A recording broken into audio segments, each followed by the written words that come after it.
kahanip, nandito naman tayo sa ating kusina. Magluluto tayo ng mauulam natin. Ang lulutuin ko ay quail. Ayan, meat quail. Nakamarinate na yan.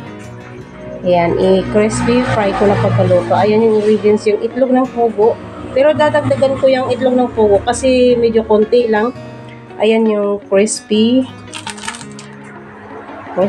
fry. Ayan, dagdagan natin yung yun. Kasi 10 piraso na yung itlog ng pugo. Dagdagan ko ng konti lang. Dagdagan natin kasi medyo konti lang yung ating itlog. Sobrang liit. Ayan, nabiyak pa.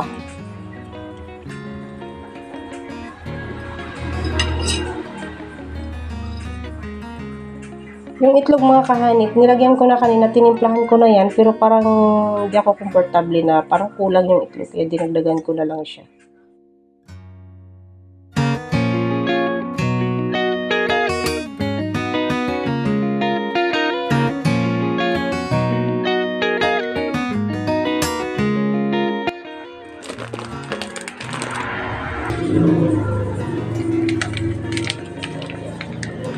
Ayan, yung crispy fry.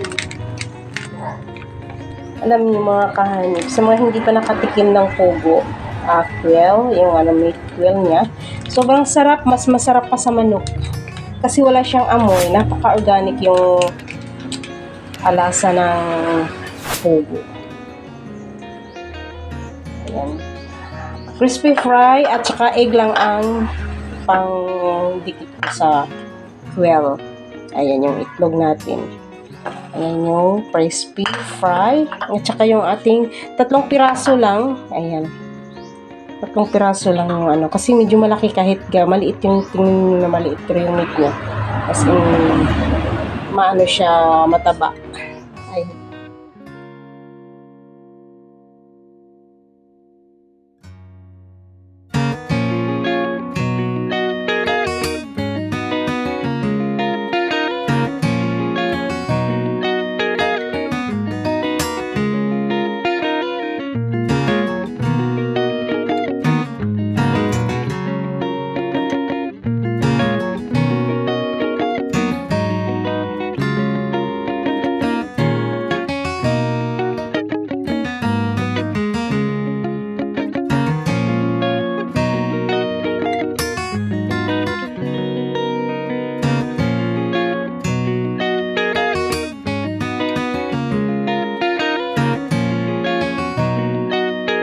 Nakababad na sa crispy fry at saka egg.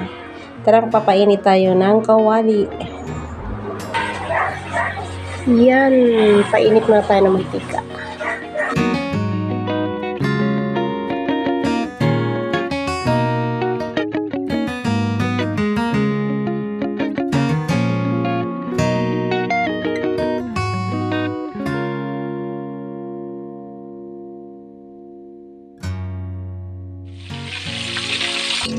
Ayan, luto ng ating fried quail.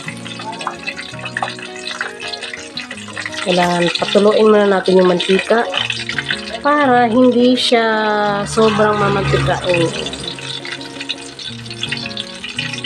Ayan. Ayan, mga kahanip, luto ng ating crispy fried quail.